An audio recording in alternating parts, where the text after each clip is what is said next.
Vous aimez la France? Vous aimez la parcourir, la découvrir, partir à sa rencontre. Vous avez même parfois l'impression de bien la connaître.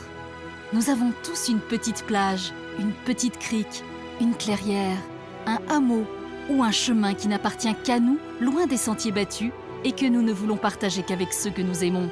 C'est cette France-là que nous voulons vous faire découvrir à travers 100 lieux qu'il faut absolument voir dans votre vie.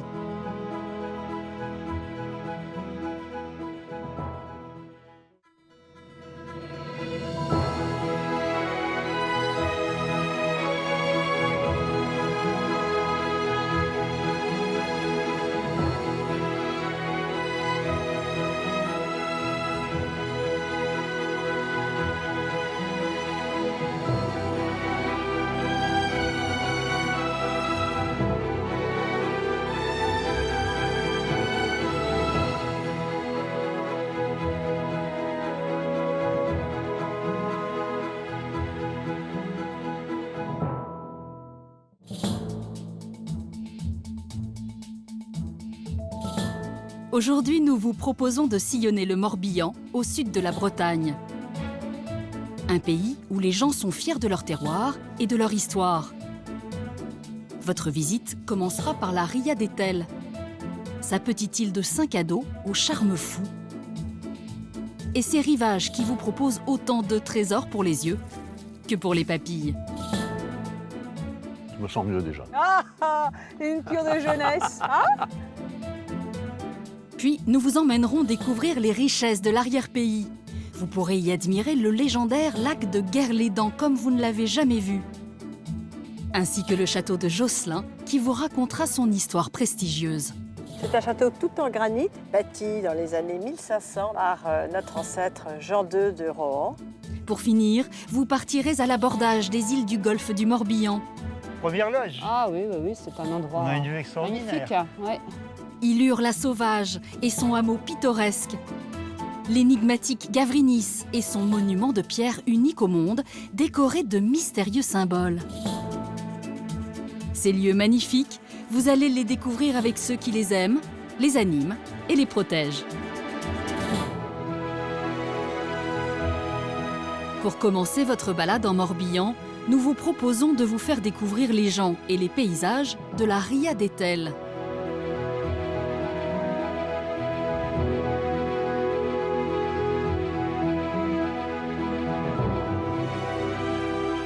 Un petit paradis entre terre et mer qui fleure bon la Bretagne. Une sorte de vallée profonde envahie par la mer qui forme une baie paisible où chaque petit coin est une pépite.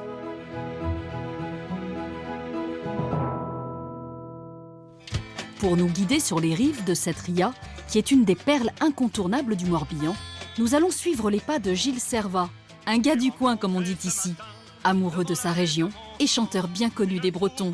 Il est notamment l'interprète de la Blanche Hermine, l'hymne officieux de la Bretagne. La voilà la Blanche Hermine, vive la mouette et la chon.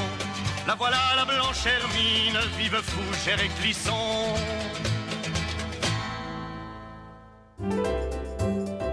Suivons Gilles au cœur de la Ria d'Etel, sur l'île enchanteresse de Saint-Cado.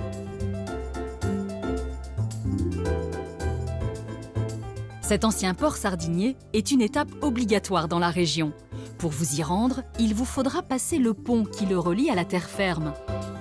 Mais avant de pénétrer sur l'île, arrêtez-vous sur cet étroit chemin de pierre pour admirer la vue et cette adorable petite maison. Alors Olivier, profite du beau temps. Ça va Gilles? Ouais, et toi? Ouais. Olivier habite sur Saint-Cado depuis 40 ans. Moi, ce que je trouve extraordinaire aujourd'hui, je pense qu'on est tous les deux pareils, c'est la lumière. Ah ouais, la lumière, super. C'est extraordinaire. Ces volets bleus ont toujours fait partie de son paysage. Cette maison-là qui sert beaucoup pour les photos et tout, Ouais. c'est l'image, Ouais. de Saint-Cado. C'est Mais je sais même pas comment elle s'appelle. c'est l'île de Nichterguer, c'est-à-dire c'est la maison de l'huître. Ah, Nicht. Voilà. Nicht, c'est l'huître, oui, d'accord. La maison de l'huître, parce qu'il y a environ 80 ans, on continuait à faire l'élevage d'huîtres. Et il y avait les parcs à huîtres tout autour de l'îlot. On travaillait l'huître dans la maison et c'était en même temps la maison du gardien. Aujourd'hui, Nichterguer est surtout un plaisir pour les yeux des visiteurs qui viennent de très loin pour l'admirer, car sa réputation a largement dépassé les frontières. Cette maison est vendue, si tu veux, dans tout, on va dire presque dans le monde entier, en carte postale, en poster. C'est assez extraordinaire. Ouais, je l'ai chez moi d'ailleurs. Ah bon? Ah oui, ouais. On retrouve cette maison en photo dans les aéroports, à Hong Kong, à Roissy. On voit à Roissy une grande photo de cette maison en disant « Préparez votre retraite ». Ah ouais? C'est pas extraordinaire ça? Préparez votre retraite. Excellent. Olivier n'a pas attendu sa retraite pour s'accrocher à cet endroit magique comme une bernique à son rocher. Il connaît chaque recoin de l'île depuis sa plus tendre enfance. Dans la charmante chapelle de Saint-Cado, il y a même vécu l'un des plus beaux jours de sa vie. De passer à cet endroit, ça me rappelle d'extraordinaires souvenirs. Ah oui. J'ai eu la chance de me marier en 72 dans cette chapelle. Ah super. Et je te assure que ça porte bonheur. Ah ouais, je veux bien te croire. Au fond de cette chapelle du XIIe siècle, impossible de manquer ce somptueux vitrail. Tu vois, ce vitrail de 1960 représente la légende de Saint-Cado. Saint-Cado, l'un des saints les plus populaires de Bretagne, aurait vécu une partie de sa vie ici. Au VIe siècle, les fidèles étant très nombreux à venir l'écouter, il aurait eu l'idée de faire construire le pont situé à l'entrée de l'île. L'histoire raconte qu'il fut aidé par le diable en personne. Le pacte qui était passé entre Saint-Cado et le diable lui avait dit « Tu me feras cadeau du premier être vivant quand j'aurai construit le pont ». Et Saint-Cado a berné le diable en y faisant passer un chat. Tel fut prix qui croyait prendre. Cette légende insolite n'est pas la seule que renferme cette chapelle. Sur le bas-côté, un drôle de cube en pierre a aussi son histoire. Ah mais ça je connais là. Et ça c'est la fontaine miraculeuse. Ouais. Et on met sa tête dedans. Je le fais chaque fois que je viens ici, je mets ma tête dedans. Ouais. Parce que ça fait du bien aux oreilles. Oui, ben oui. Et il paraît qu'on peut entendre le ruissellement de l'eau dans la pierre. Alors je vais voir si je l'entends. Parmi les pèlerins qui passaient autrefois par Saint-Cado, les malentendants cherchaient ici la guérison miraculeuse. Tu entends quelque chose? Oui. C'est très bon pour le chanteur que je suis. Ça me permet d'avoir une oreille plus fine.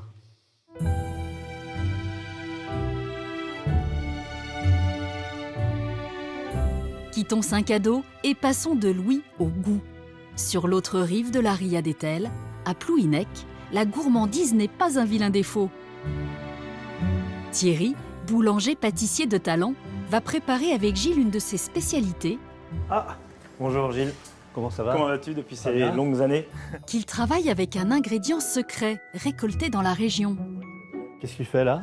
Alors là, je suis en train de préparer un sablé que j'aimerais te faire découvrir. Un sablé, ma spécialité, les sablés à base de beurre, à base de fleurs de sel, bien évidemment, et d'un produit un peu nouveau, la spiruline. C'est ça là? C'est ça, voilà, c'est cette petite pâte verte là qui est très intéressante à travailler et qui demain sera l'aliment de nos enfants, de nos petits-enfants, de tout le monde. Voilà. Il y a un petit peu de d'iode, ça sent très bon. C'est microalgue, c'est un micro-organisme dans l'eau. Et par filtrage, on récupère une petite pâte qui s'appelle la pâte à spiruline. Cette spiruline, en fait, elle est très riche en protéines, jusqu'à 73% de protéines dedans. Donc, c'est vraiment un aliment de demain qui va pallier à tout manque de nourriture, surtout dans les pays sous-développés, en Afrique. Les enfants qui sont mal nourris, en fait, on va les nourrir à la spiruline pendant 15 à 20 jours et ils vont reprendre leur état physique normal. Ah oui. J'ai plein d'amis qui utilisent ce produit-là le matin en yaourt, juste à mélanger dans un yaourt pour passer la journée. Ah oui. Juste passer la journée, voilà, comme ça on a des aliments, des aliments nutritifs pour le matin. Et pour On aura moins de pain. Je ferai la spiruline. Ouais. J'ai hâte de goûter ça. C'est toujours aussi gourmand. De voir comment tu fais. Allez, il est temps de mettre la main à la pâte. La recette commence sans surprise avec un ingrédient incontournable dans le Morbihan. Pour forcément réaliser cette pâte, bon, on est en Bretagne, donc un bon beurre demi-sel. En petite quantité, bien sûr. On continue avec le petit plus de Thierry sur cette recette. Obtenir un sablé supérieur, c'est ma technique de sablage. En fait, je vais incorporer un jaune d'œuf cuit. On pourra voir tout à l'heure que ça augmente le sablage et le croustillant du sablé. On ajoute de la fécule de pomme de terre, du sucre glace, de la fleur de sel et on pétrit. Vous remarquerez au passage la couleur verte apportée par la fameuse spiruline. On met tout cela en forme et avant de mettre au four, Thierry ajoute un dernier détail plutôt étonnant. Donc maintenant, Gilles, on va prendre les sablés qui sont détaillés et refroidis et on va les tremper gentiment dans la poudre d'huître. C'est de l'huître qui a été transformée en poudre pour décorer le sablé. La coquille d'huître. La coquille d'huître, tout à oui. fait. Ouais. D'accord. Voilà. Pour décorer le sablé, puis lui apporter un côté esthétique intéressant. Après quelques minutes au four, les sablés ont certes perdu leur couleur verte, mais se sont transformés en appétissants petits palets. Allez, Allez, on va se partager ce fameux sablé. merci. Voilà. Allez, à la tienne. À la tienne, Yamat. Yamat. Tu as vu comment ça fond en bouche? Ouais. C'est très croustillant. C'est plein de beurre. Une légèreté. C'est bon. Incroyable. Merci. De rien, avec plaisir. On s'en lèche les babines. Les gourmandises de Thierry ne sont pas les seuls atouts du petit village de Plouhinec. Sur le sable doré de la Ria d'Etel, à la plage du Magoire, vous ne pouvez pas manquer une des plus impressionnantes curiosités du coin. Le cimetière de bateaux du Magoire, un lieu plein de poésie où vient souvent se ressourcer Rémi. Alors Rémi, Bonjour Gilles. ça va? Ça va mon Ouais. collègue? Oui. Ça très bien. roule, ça va, Ouais, ça ça va. roule, ouais. Oui. Quel bel endroit, hein. Je trouve ça très très beau, surtout dans le soleil, là, les ombres. Ce lieu est quasiment sacré pour Rémi qui a toujours vécu au Magoire. Vous n'êtes pas d'Etel, vous êtes du Magoire, vous. Ah oui, moi je suis natif du Magoire, né au Magoire, c'est sûr. Oui, oui. Et vous êtes né où au Magoire? Au Magoire, je suis né à 3 mètres de l'eau. C'était juste sur le quai, là. C'est vrai? Ah oui, c'est vrai. Tout enfant, tout gosse, on avait besoin de personne pour nous apprendre à nager. Ah non, oh là là. Une certaine nostalgie se dégage de ces grandes carcasses qui sont là depuis plus de 50 ans. En les admirant, on se demande quelles aventures incroyables les marins de l'époque ont pu vivre à bord de ces bateaux, dont la plupart sont des tonniers construits au début du XXe siècle. Bon Rémi, là on est parmi les quelques carcasses qui restent, Oui. parce que c'est rien, on ne se rend pas compte, mais combien il y avait de tonniers à voile à Ouais. Etel? Oh, faut bien compter 250, il y a eu une époque. 250. Oh oui, oui. Oh là là là là là. Rémi, lui, a travaillé sur un tonnier quand il était adolescent. Une époque dont il se souvient bien volontiers avec un brin de nostalgie et un soupçon d'amusement. J'ai fait 2 saisons complètes. À la bord. pêche au thon? Ah oui, comme mousse. Oui, il s'appelait le tonnier. Alors le bateau, j'ai fait le miroir de justice pendant 2 années. Le miroir de justice. Miroir de Il y avait justice. des noms incroyables quand même. Ben, ah oui, les noms, il faut voir les noms qu'ils avaient aussi ouais, ouais. à l'époque. Oui, ah oui, ah oui. Et c'était pas trop dur? Non, on ne peut pas dire que c'était un métier fatigant quand il n'y avait pas de vent. On ne faisait rien du tout. Quand il y avait trop de vent, on ne faisait rien du tout parce qu'il fallait mettre à la cape. Ah oui, oui. Bah oui. Alors on ne travaillait que quand il y avait un vent potable. Combien de temps ça durait la pêche là? Ben, le plus que j'ai vu, moi, sur le miroir de justice dont je vous parlais, là, c'était 32 jours de mer. Ah oui. Alors là, il n'y avait plus d'eau. Il fallait faire fondre un peu de glace quand on avait besoin d'eau. Il n'y avait plus de pain. Il fallait s'attaquer à une caisse de biscuits qu'ils avaient à bord, encore vraiment de pénurie. Et là, on n'avait plus rien. Bon, hein, on va aller voir le petit, là. Ouais. La pêche au thon, qui assurait à l'époque une forte activité à l'embouchure de la Ria, a décliné avec le temps. Aujourd'hui, le produit star du coin, c'est l'huître. 75 parcs s'épanouissent dans les eaux fraîches de la rivière. Des huîtres spéciales que vous pourrez découvrir un peu à l'écart de la Ria, au marché bio d'Auray. Sur la place de cette cité accueillante, Gilles ne se lasse pas de flâner au milieu des étals, garnis de bons produits du terroir. Aujourd'hui, il a rendez-vous avec Anne-Gilda, ostréicultrice passionnée par son métier. Bonjour Anne. Ah, salut Gilles. Ça va bien? Oui.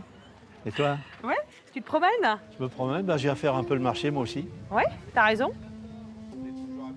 Il y a la particularité que je ne travaille qu'avec de l'huître sauvage, qui est née en Bretagne. Oui. Donc je fais venir par des pêcheurs professionnels, bien sûr, qui vont les ramasser. Et ils me les déposent et je les reçois en paquet comme ça. Oui, oui. Et après, donc, je les décolle toutes une à une et je les mets en poche. Et ensuite, je les laisse grandir sur le parc. Et une fois qu'elles sont arrivées à taille marchande, je les vends.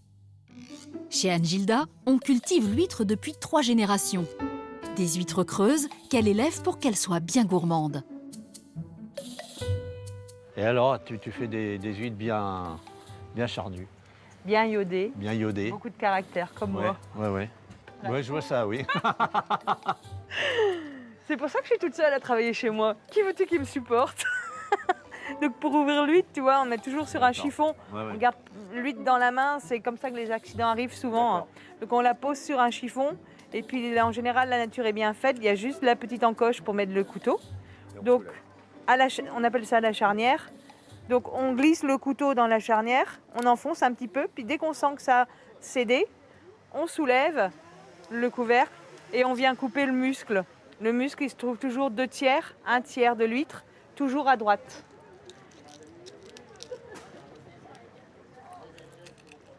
Voilà. On peut vider un petit peu l'eau déjà, sinon après ça en fait beaucoup. Ouais. Avant de les déguster, Anne-Gilda a une petite astuce pour savoir si les huîtres sont bien fraîches. Donc pour voir qu'une huître est bien vivante, on fait une petite impulsion sur le manteau autour de l'huître. Et quand il se rétracte, le manteau, ça veut dire que l'huître, elle est bien vivante parce qu'elle se rétracte sur elle-même. C'est une position de défense. Pour savourer les appétissantes huîtres d'Anne-Gilda, quoi de mieux que de se rendre là où elle les élève? Pour cela, il nous faut retourner dans la Ria, à Bels, plus exactement entre la pointe de Roquenec et la pointe de Royanec. Un site où se mélangent tranquillement les eaux salées de l'Atlantique et l'eau douce de la rivière d'Etel. C'est ici que notre ostréicultrice de choc a mis en poche ses petites protégées qu'elle bichonne avec le plus grand soin. Allez hop, on décroche la poche, juste pour la tourner. Oui. On entend le crissement des huîtres. Oui, alors, ça veut dire quoi ça? Et le crissement des huîtres, c'est toute la pousse, toute la petite dentelle qu'il y a autour. C'est la pousse qu'elles ont effectuée depuis que je les ai mises en place. Ah ouais. En général, c'est chaque trait correspond à une saison de l'année. Ah oui? Ouais. Tu vois, comme pour les arbres où on compte le nombre d'années avec les ronds, et ben pour les huîtres, chaque trait, c'est pareil. Assez parlé, place à la dégustation. Un moment privilégié pour Gilles. Alors. Et là, on va goûter une huître directe du parc. Ah, dans le parc. Ouais. Super bien pleine. De la vraie spéciale. Merci. Tiens, Bah écoute. fais-toi plaisir.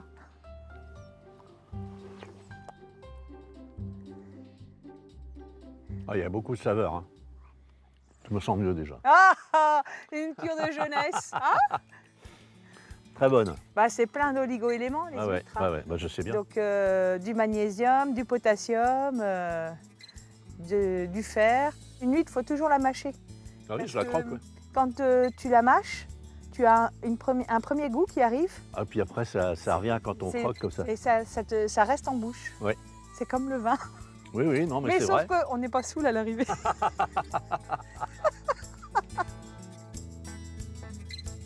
C'est presque toute la puissance de la mer qui remonte dans la bouche.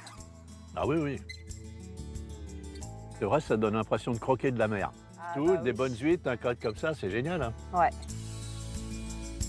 Et oui, Gilles, vous pouvez être fier de votre ria. À coup sûr, un des plus beaux endroits du Morbihan. Dirigeons-nous maintenant un peu plus au nord pour nous intéresser à un secteur moins connu, mais tout aussi fascinant. Bienvenue dans l'arrière-pays morbihanais. Composé de grands plateaux, traversé par de multiples rivières, l'intérieur des terres mérite lui aussi que vous vous y intéressiez.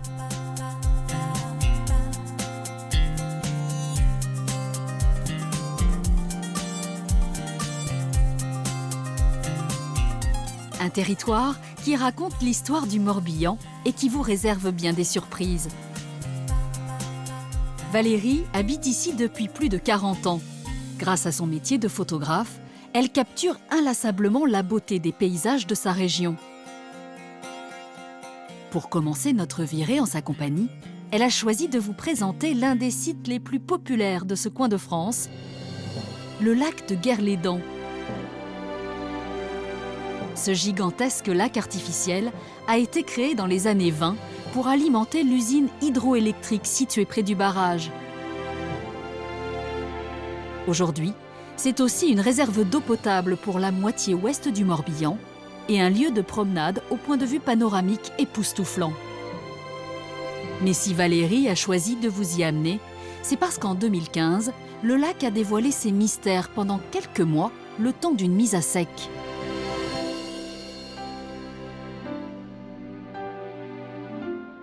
Celle qui va vous faire plonger dans l'histoire du lac de Guerlédan, c'est Charlène, guide touristique dans la région. Le barrage en soi, il est imperméable, mais par contre, il faut repasser une couche, puisque ça faisait quand même 30 ans qu'il était sous l'eau. Comme une bonne couche d'enduit ou... Voilà, c'est ça. Ici, la dernière vidange avait lieu en 85. Ça fait donc 30 ans que le lac n'a pas été asséché. Oui, je me souviens, j'étais au collège et on avait visité, évidemment, voilà. 85. Cet événement exceptionnel est aussi l'occasion de revenir sur l'histoire des gens de la vallée du Blavet. Car la création du barrage a eu pour effet de noyer le secteur sur plus de 8 km, entraînant l'immersion de nombreuses fermes et des maisons des ardoisiers qui habitaient ici.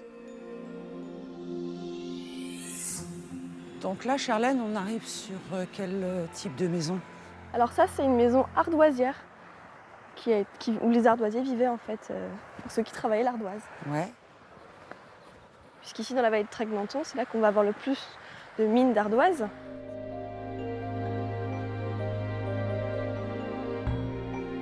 Neuf carrières d'ardoise ont été englouties sous le lac de Guerlédan, mettant un terme à l'activité des gueules bleues du Blavet. Une économie qui a pourtant fait les beaux jours de la vallée. Ça a permis vraiment le commerce de l'ardoise ici. D'accord. C'est quelque chose qui a vraiment permis à la Centre-Bretagne de s'enrichir. L'autre richesse de ce centre-Bretagne, le Cresse-Braise comme on dit ici, ce sont les légendes locales peuplées de corrigans et de fées. Celle du lac de Guerlédan est plutôt sombre, mais empreinte d'une certaine poésie. On a une légende dans le lac de Guerlédan. On dit qu'il y a un clocher englouti et que lorsque le lac est plein et si on entend les cloches sonner, ça veut dire que c'est l'Ankou qui vient nous chercher. Et l'Ankou en Bretagne, c'est la mort. D'accord, parce que j'ai déjà entendu parler de cette histoire et les gens, des fois, cherchent ce fameux clocher. Non, on n'a pas de clocher, c'est vraiment une légende, ce clocher n'existe pas. Les sceptiques auront eu tout le temps de vérifier pendant les 6 mois où le lac a été vidé.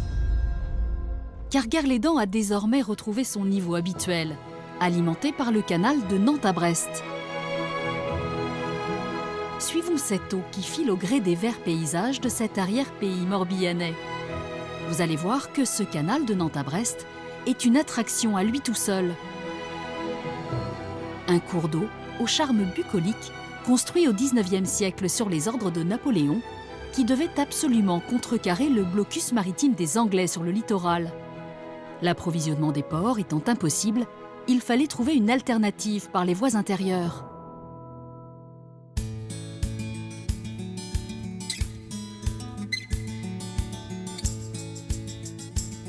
Kader est tombé amoureux de ce canal lorsqu'il est arrivé en France, en 1965. Quand j'ai vu l'eau de partout, moi qui suis natif du désert saharien, où on avait l'eau était vraiment perfusée dans la Palmeraie. Et en voyant cette eau-là qui jaillissait de partout, ça a été un choc par rapport à cette immensité de l'eau.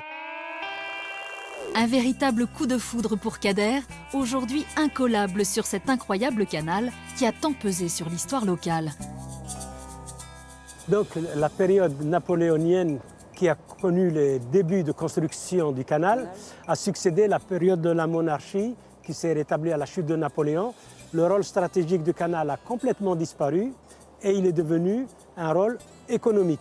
Et c'est là qu'on a continué à désenclaver la Bretagne. Le rôle, c'était vraiment de relier Saint-Malo, Brest, Arzal, Lorient, etc., Nantes, au centre de la Bretagne. Et les seules voies qui existaient, c'était les rivières. Donc l'ingénieur Bouessel avait cette mission-là de rendre toutes les rivières navigables.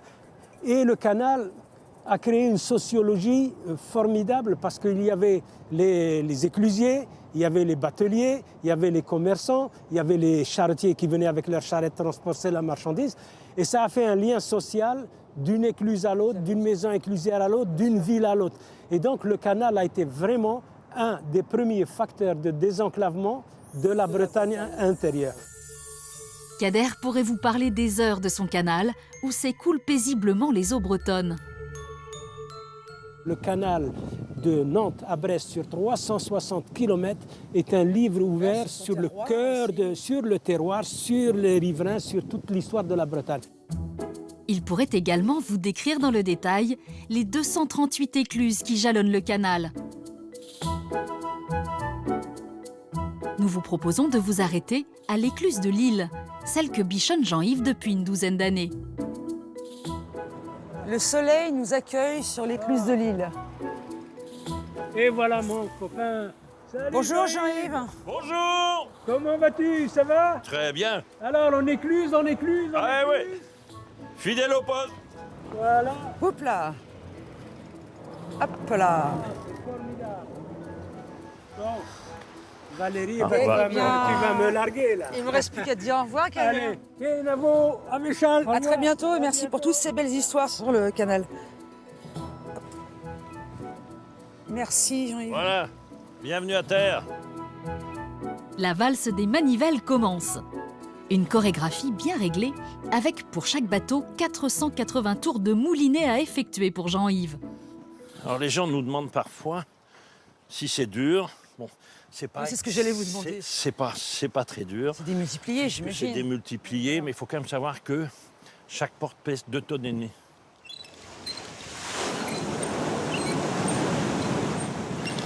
Bah tiens, je vais te laisser essayer, Valérie. Oh là là.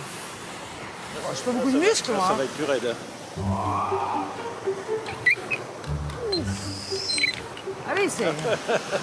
ça te fait la journée.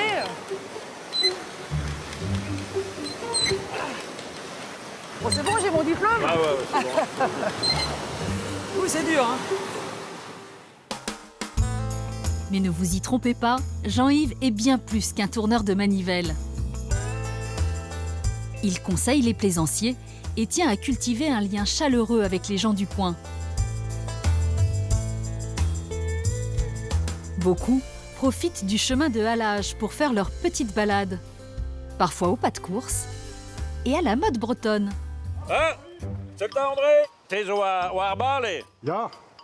Ante. Mais blis die kerzel bij Brown nam ze die wijzun waar dromen. Ja.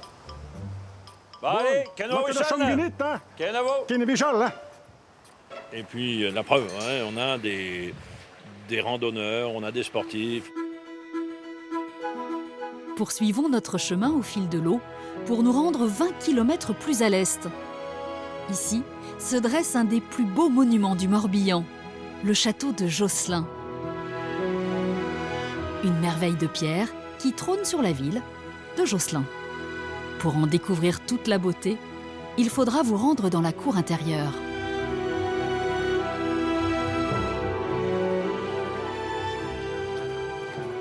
Bonjour Valérie. Bonjour Antoinette. Comment allez-vous? Très bien, par ce beau soleil. Un merveilleux temps pour admirer cette extraordinaire profusion de motifs architecturaux. Pour vous accueillir, la propriétaire Antoinette de Rohan. Elle vous fera voyager 500 ans en arrière aux origines du château. La splendide façade de Josselin est l'un des premiers exemples de la Renaissance en France. Elle a été bâtie dans les années 1500-1510 par notre ancêtre Jean II de Rohan, qui a probablement fait venir ici des architectes italiens, car elle est d'un raffinement tout à fait exceptionnel pour l'époque. Et vous pouvez admirer toute cette profusion de motifs décoratifs taillés dans le granit, qui est une pierre extrêmement dure à travailler. Et bretonne. Très solide. Et bretonne. Il y avait une carrière de granit tout près d'ici. Et c'est qui en fait aussi la solidité, ce qui fait qu'à part quelques petites restaurations qui ont eu lieu au moment de la grande restauration du château au XIXe siècle, cette façade avec tous ces motifs, tous ces emblèmes, toutes ces lettres sculptées sur la façade est restée absolument la même qu'en 1510. Donc vous êtes vraiment ici encore au début du XVIe siècle. C'est le duc Alain de Rohan qui, dès 1860, va consacrer toute sa vie à la restauration du château. À l'intérieur, chaque pièce a été restaurée. Les sculptures et les ensembles de mobilier prestigieux côtoient les symboles chers aux Rohan. Le losange, symbole familial, l'hermine bretonne, mais aussi une curieuse inscription dans le grand salon. Antoinette, expliquez-moi un petit peu à quoi correspond ce mot « à plus ». Alors, ça ne signifie pas du tout « à tout à l'heure », comme le croient souvent les scolaires quand on les amène ici. C'est une autre signification. A plus, c'est la devise des Rohan, un brin orgueilleuse, qui signifie « il n'y a rien de supérieur à nous », rien que ça.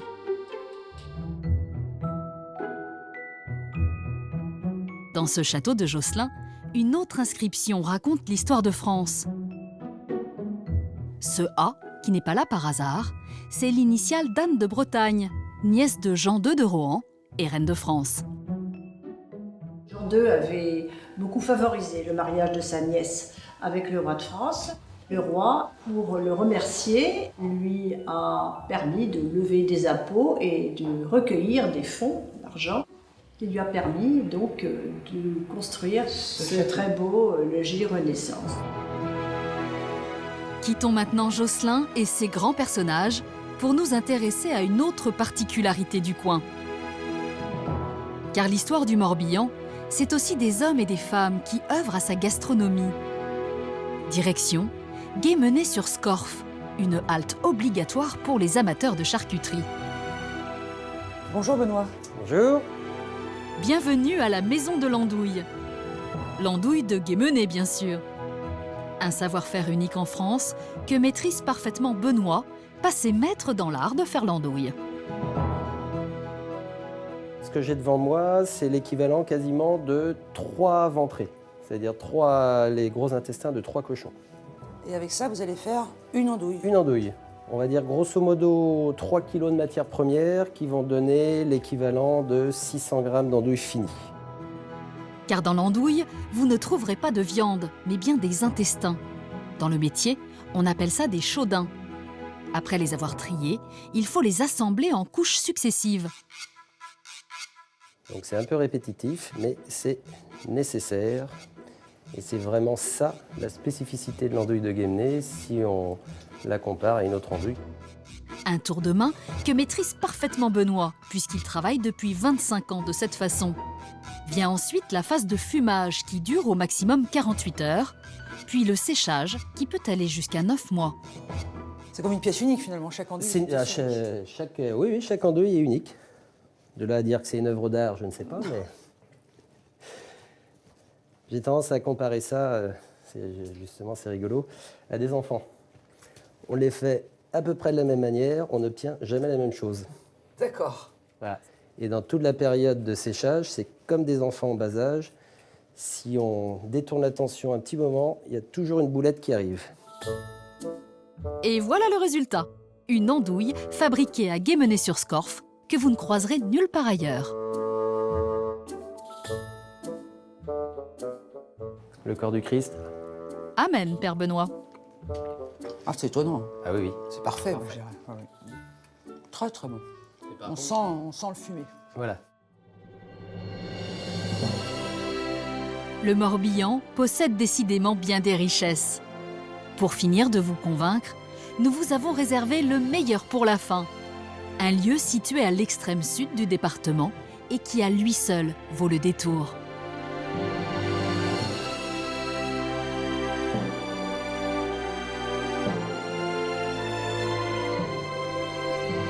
Bienvenue dans le golfe du Morbihan. Ici, les îles sont reines et forment un paysage à nul autre pareil. La légende locale assure qu'il y en aurait autant que l'année compte de jours. En réalité, il n'y a pas 365 îles ici, mais plutôt une quarantaine éparpillées sur 115 km². Pour partir à l'abordage de ce territoire où l'eau est omniprésente, vous serez accompagné par Patrick. Cet amoureux de la nature connaît chaque plage, chaque rocher de son petit coin de paradis. Il y trouve la matière première à son art, le bois flotté, qu'il transforme en tableau. Des créations réalisées dans son atelier et qui évoquent immanquablement le milieu marin qu'il affectionne tant. Avec lui, votre virée bretonne commence naturellement sur l'eau. Salut Vincent, ça va? Tu m'attendais? Ça va, ouais, vas-y, embarque. On y va? Hop. En compagnie de Vincent, qui navigue dans le golfe presque tous les jours. Finalement, c'est pas le désert ici, il y a toujours du monde. Je suis rarement seul. Les deux compères vous amènent sur l'un des endroits les plus sauvages du golfe, l'île d'Ilure. Vincent en est le gardien, une sorte de Robinson Crusoe qui habite ici une partie de l'année et connaît ce petit bout de Bretagne comme sa poche. Alors là, c'est la grande plage ouest, tu dois connaître, c'est la principale plage. Oui. C'est là où le maximum de gens arrivent avec leur propre bateau. Super jolie plage. Ilure est une île à part dans le golfe. Rachetée par le Conservatoire du littoral en 2008, elle est un refuge pour bon nombre d'espèces. Ici, les animaux sont chez eux. Alors là, on est sur la partie nord de l'île, il y a 40 hectares sur Ilure. La richesse d'Ilure, c'est d'avoir vraiment une grande variété de milieux naturels qui est typique des îles du golfe du Morbihan. C'est de préserver un petit peu cette diversité de paysages pour un maximum de biodiversité, faune, flore, des oiseaux, des insectes, pas mal de plantes, notamment au printemps. Ouverte au public, elle est aujourd'hui une promenade unique, une sorte de communion avec la nature, loin du tumulte des îles plus fréquentées du golfe. Si vous croisez quelqu'un ici, ce sera probablement l'une des 20 brebis de type Lande de Bretagne, race qui a failli disparaître et que Vincent contribue à sauvegarder. En poussant votre visite jusqu'au sud de l'île, vous pourrez flâner dans le village restauré d'Ilure. Et si vous y rencontrez Vincent, il vous racontera volontiers l'histoire de ce petit hameau et des gens qui vivaient ici autrefois. Alors là, Vincent, on arrive dans le village d'Ilure. Voilà, donc ce joli village authentique, une dizaine de petites maisons, une chapelle. Il faut s'imaginer que fin 19e siècle, il y avait 6-7 familles de fermiers qui exploitaient l'ensemble de l'île. Qui exploitaient aussi l'estran, il y avait quelques ramasseurs de coquillages et puis, pour les familles et puis quelques pêcheurs. Voilà, donc fin 19e, il y a 25-30 personnes. Vincent a implanté ici l'eau potable et l'électricité avec l'objectif de redonner un peu d'autonomie à l'île et retrouver l'esprit de liberté qui régnait autrefois sur Ilure. La petite communauté vivait en effet en autarcie jusque dans les années 60. Une vie que l'on imagine paisible, avec toutefois quelques dérapages. Alors Vincent, j'ai entendu dire également qu'ici sur l'île, il y avait une histoire de vin fou. Qu'est-ce que c'est? Il y avait du vin de produit, hein, comme dans tout le secteur, hein, presqu'île de Ruisse, les îles, à Élure notamment. Il y a eu de la vigne et du vin produit avec un cépage qui s'appelle le Noah, enfin, qui s'appelait le Noah. Ah, le Noah, oui. Et qui a été interdit parce que, bon, pour des raisons économiques, mais aussi pour le fait qu'apparemment il était un petit peu trop alcoolisé, donc il rendait fou. Et donc le cépage a été interdit en fait par l'État français. Du coup, il a été arraché sur l'île en 1945 ici. Vincent a encore bien d'autres histoires à vous raconter sur Ilure et sur ses habitants. Et les visiteurs, y compris les plus petits, ont bien d'autres aventures à vivre sur cette île.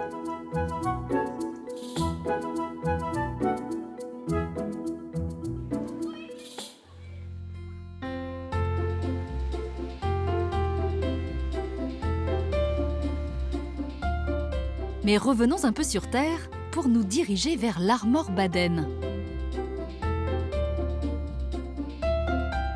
Un petit port idéalement situé au cœur du golfe du Morbihan. C'est en général le point de départ des navettes qui font visiter le golfe. C'est ici que nous allons poursuivre notre balade avec Michel. Il œuvre à la sauvegarde d'un des symboles du patrimoine maritime. Michel, salut. Bien, salut. En plein boulot? Ah oui, absolument. Toujours besoin d'être tapé? Ah oui, oui. C'est la petite dernière qui vient se faire un lifting. Ah bah c'est plus qu'un lifting, hein, c'est plus qu'un lifting. Michel et sa joyeuse équipe de bénévoles restaurent des plattes. C'est même beau à voir. Ces petits bateaux à fond plat, typiques du golfe, retrouvent une deuxième jeunesse sur le chantier de l'association. Alors donc, le but de l'association, c'est de faire revivre le patrimoine, perpétuer l'histoire. Et alors, vous avez de demandes qui viennent de particuliers On a des bateaux qui nous tombent de partout, si je puis dire, parce que les gens ont le bateau de leur père, de leur grand-père, ont un bateau dans leur jardin, ont un bateau devant chez eux, qui s'abîment et ils viennent nous voir en disant « Est-ce qu'il peut être réparé? Est-ce qu'on peut avoir un peu d'espoir de le faire renaviguer ?» Donc vous avez encore du pain sur la planche. Oh bah c'est quasiment sans... Longue vie à l'association. Oh oui, oh oui, oui, oui. Déjà 12 plattes rénovées par Michel et ses camarades. Les apprentis charpentiers chouchoutent des bateaux qui, en général, datent des années 60. Ici, il y avait, mettons, une douzaine ou une quinzaine de chantiers différents. À l'Armor Baden, il y en avait 2, je crois. Enfin, et chacun avait sa petite signature. On pouvait se dire, tiens, cette plate-là, elle vient de chez un tel, ou celle-là, elle vient de chez un tel. Ah, d'accord. Chaque artisan apportait sa petite signature. La signature de Michel et de sa petite équipe, la bonne humeur. À la santé des gars du bâtiment. Aux marins, hein, aux marins, aux grands marins. Hein.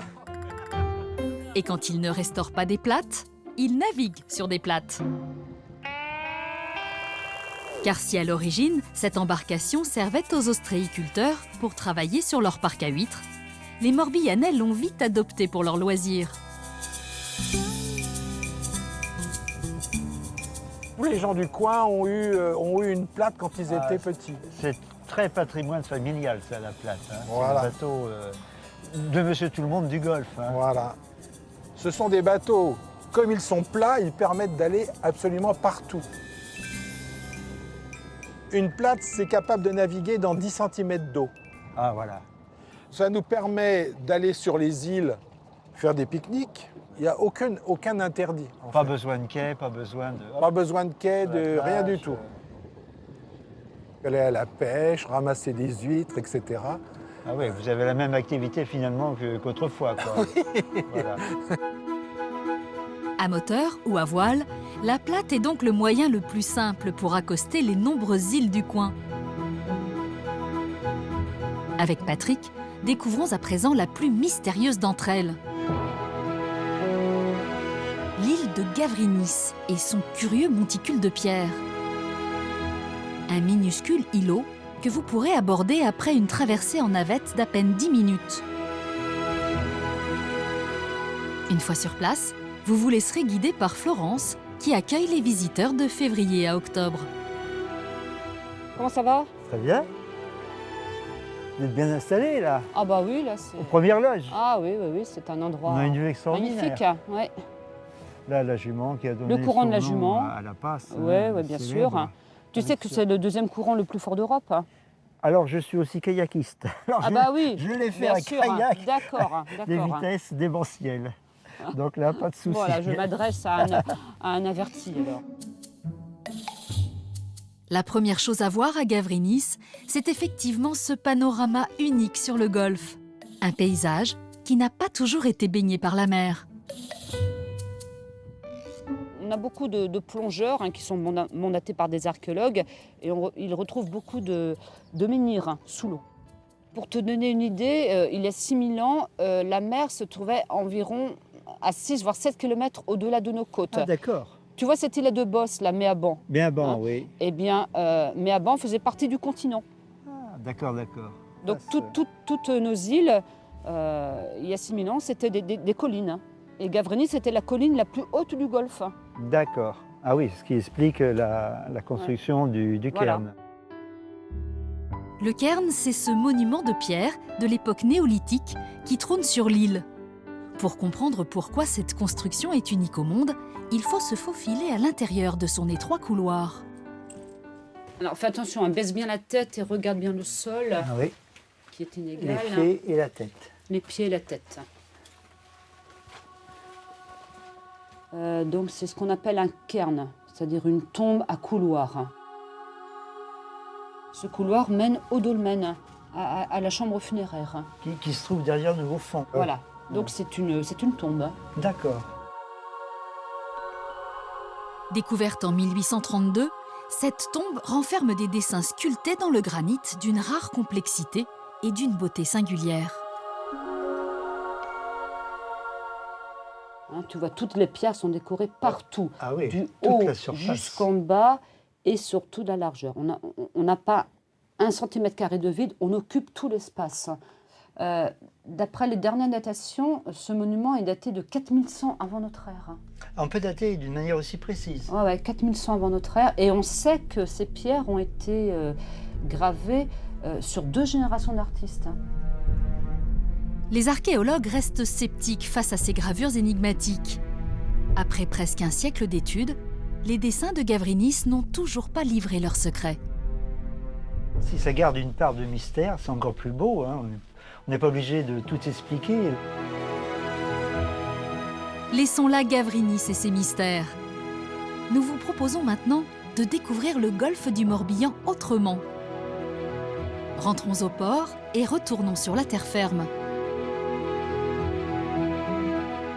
Tout au fond du golfe, à Vannes plus précisément, Patrick a rendez-vous dans cette maison à l'étrange garage. Il ne sait pas encore qu'il va contempler son golfe comme il ne l'a jamais vu. Bonjour. Bonjour, Patrick. Alain. C'est un petit peu spécial ici comme architecture. C'est une maison américaine en bois. Et c'est normal d'avoir une grosse porte comme ça. Qu'est-ce que ça cache? Ça, c'est pour l'avion, ça. Vous avez bien entendu. Dans son immense garage, Alain, féru d'aéronautique, abrite 2 avions. Ah je comprends mieux pourquoi tu as besoin d'un garage aussi grand. Grand garage parce que c'est ma voiture et que ça prend de la place. C'est ma voiture volante. Alors c'est peut-être avec ça qu'on va découvrir le golfe, non? Éventuellement. C'est plutôt sympathique. Allez. Pour mieux vivre sa passion, Alain a décidé de s'installer près d'un aérodrome, à Monterre Park, un village aéronautique. Il en existe moins d'une dizaine en France. Et pour accéder à la piste d'envol, il faut traverser le quartier en avion.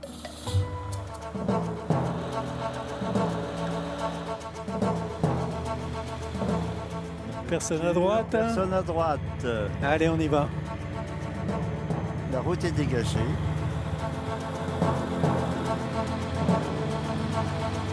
En moins de 5 minutes, Alain et Patrick sont sur le tarmac. Embarquement immédiat à 2000 pieds au-dessus du golfe.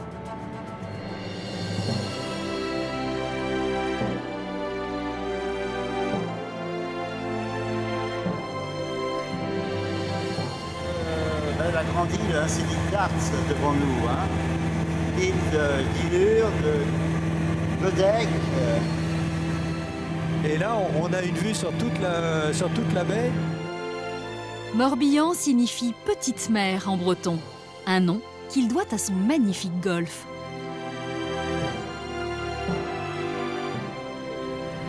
Alors là, c'est gentil de faire un petit virage sur l'aile parce que j'essaie de trouver ma maison qui est juste dans la baie du Lindin. Oh là là, quelle carte postale, c'est magnifique. Tu vois, moi qui ai sillonné les golfs de long en large avec planche à voile, bateau, kayak, etc. Alors là, c'est une vue, c'est une redécouverte en fait. Une balade exceptionnelle que vous aussi vous pourrez vous offrir au départ des aérodromes voisins. Du golfe à l'arrière-pays, en passant par sa splendide Ria d'Etel, le Morbihan a bien des richesses à partager. Alors à bientôt, ou comme on dit ici, Kenavo Avechal.